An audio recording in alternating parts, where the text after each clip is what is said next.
Hello, good afternoon, ladies and gentlemen, dear colleagues. Before preparing to this keynote speech, I couldn't stop but contemplating on already not very fresh saying that data is a new oil. And definitely oil is, or used to be, even more valuable, but only after refining it, it gives power to run cars.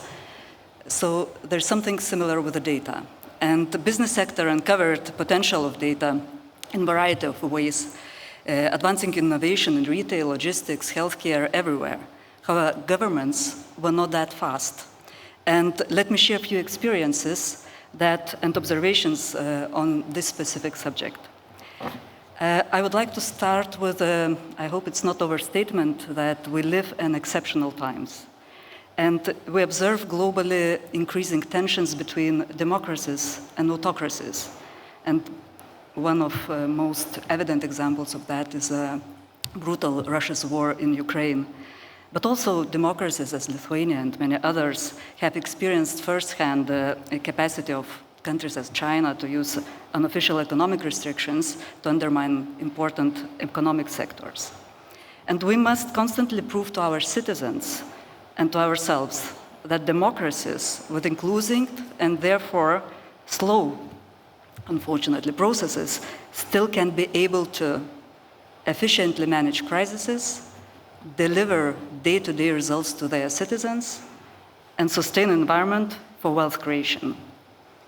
Rising expectations of citizens leave no hope that we can succeed with our usual work models. Firstly, because our world has become much, much faster, and faster spread of information, innovation cycles, even faster spread of pandemics.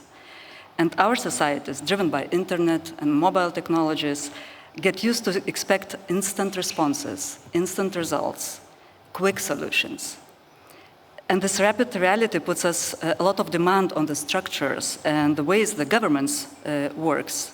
I vividly remember a global financial meltdown just 15 years ago, and at that time the government was requesting quarterly reports on economic situation rather than annual ones. So these quarterly reports seemed at that time like a real-time data. And just 15 years after, with the COVID pandemics, the dynamics was such that we were getting daily reports, daily information on the situation, and we needed to make timely, relevant decisions to manage pandemics, to manage overstretched health systems. So COVID was just the beginning, and it was followed by other crises, and I'm sure not in but in other countries as well. And quick identification of the issues, quick possibility to present relevant responses is really a new reality.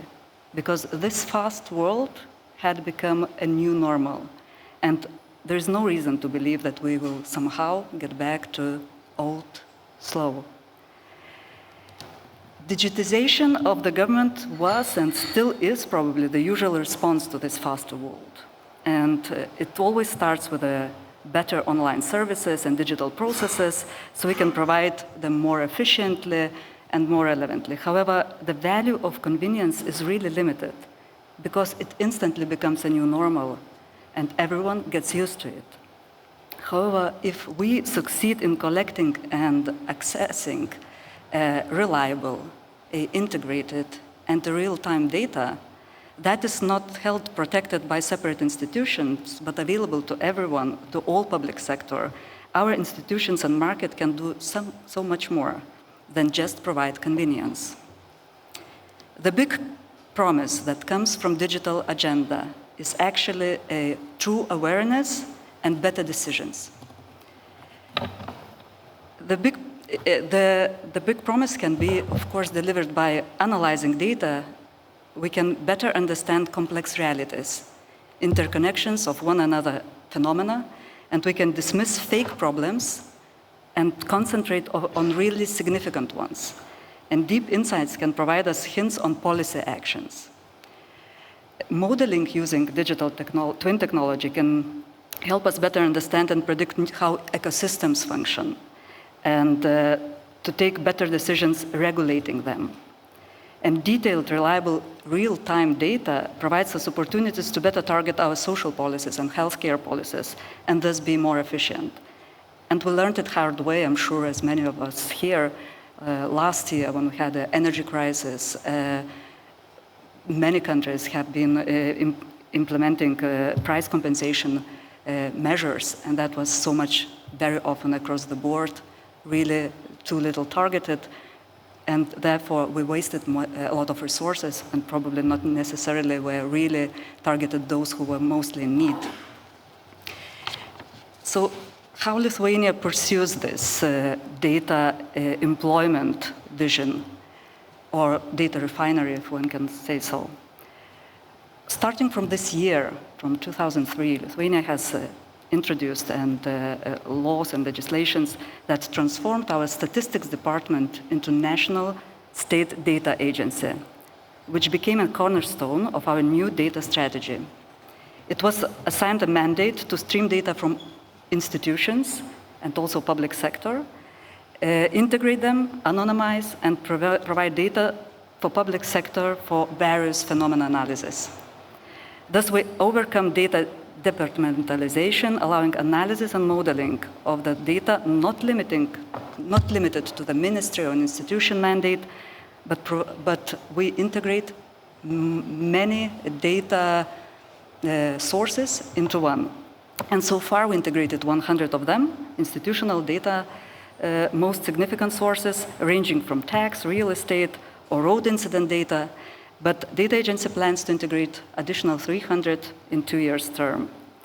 Central to this transformation is enabling data governance platform, the data lake that is not just a reservoir, it's a dynamics. It's a dynamic hub where information flows seamlessly, transcending organizational boundaries, and it provides us with a comprehensive and real-time view of our nation's various facets, from healthcare to education to transportation and economics. By integrating data from disparate sources, we have eliminated the data silos, which were so common, and making our government more agile, more responsive to the needs of citizens.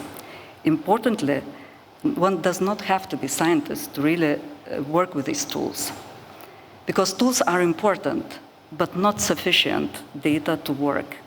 And it is often, it's quite common, yes, that politicians or institutions have an opinion on solution of one or another issue before they know an actual problem.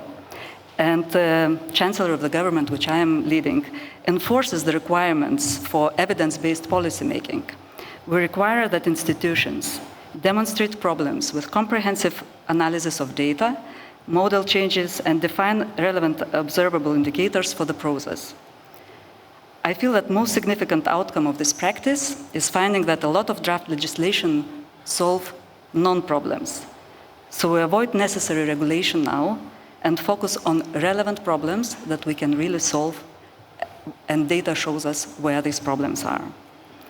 All these elements sound familiar, I know, but now how concepts become real mechanisms. With the focus of the government on evidence-based policymaking and data governance platform, the data are available in unprecedented ways. We are discovering potential to change the way we govern. And importantly so, it is not anymore focused on the hands of several enthusiastic geniuses. It became a normal, boring, bureaucratic process, which will draw better quality results every time. And that's how raw data, as a raw oil, turns into energy that runs the country. Thank you very much.